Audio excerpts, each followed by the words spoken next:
Energy is the thing that causes changes and makes things happen to objects and their surroundings.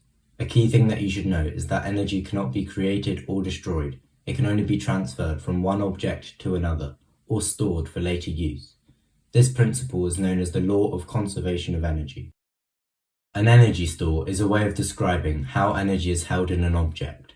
In total, there are 8 main energy stores that you need to know. These include kinetic energy, which is the energy an object has due to its motion; thermal energy, which is the energy that comes from the temperature of an object, caused by the movement of particles; and electrical energy, which is the energy carried by moving electrons, typically through wires or circuits. Other energy stores include chemical, nuclear, and magnetic. However, not all energy stores involve motion. These are known as potential energy stores. A potential energy store is where energy is stored due to an object's position or condition. This energy can be released when the object changes its position or its state. The 2 potential energy stores are gravitational and elastic potential energy. Now that you know the 8 energy stores, let's talk about each one in more detail. Gravitational potential energy is the energy an object has because of its height above the ground. As the height increases, the energy stored in the gravitational potential energy store also increases. For example, if you move a book from the bottom shelf of a bookshelf to the top shelf, the gravitational potential energy of the book will increase.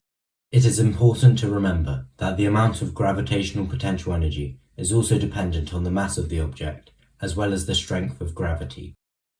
Elastic potential energy is the energy stored in an object when it is stretched or compressed.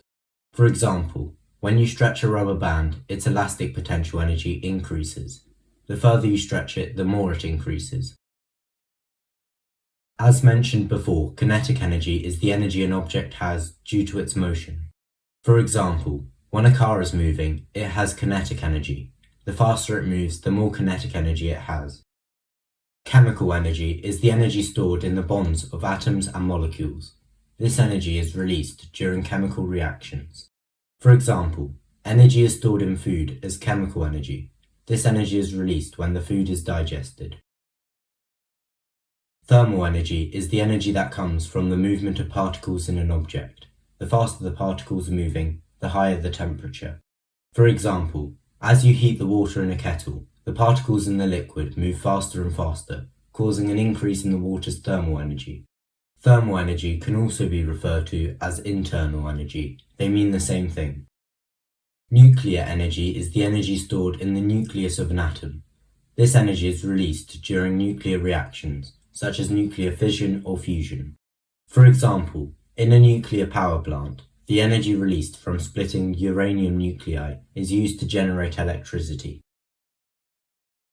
Electrical energy is the energy carried by moving electrons. For example, it can be used to power a light bulb when the electrons flow through the wires in a circuit.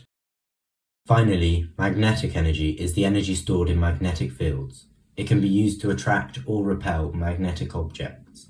For example, if you put a magnet near some paper clips, the magnetic field will exert a force on the paper clips, causing them to either move towards or away from the magnet. Now let's look at an example of how energy can be transferred from one store to another. When you lift a ball in the air, its gravitational potential energy increases.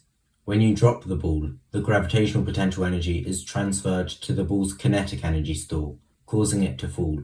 At the point where the ball hits the ground, most of the kinetic energy is transferred to the elastic potential energy store before being converted back into kinetic energy again, causing the ball to bounce back up into the air. As the ball rises, the kinetic energy decreases and the gravitational potential energy increases, causing the ball to slow down. At the highest point that the ball reaches, almost all the kinetic energy has been transferred to the gravitational potential energy store.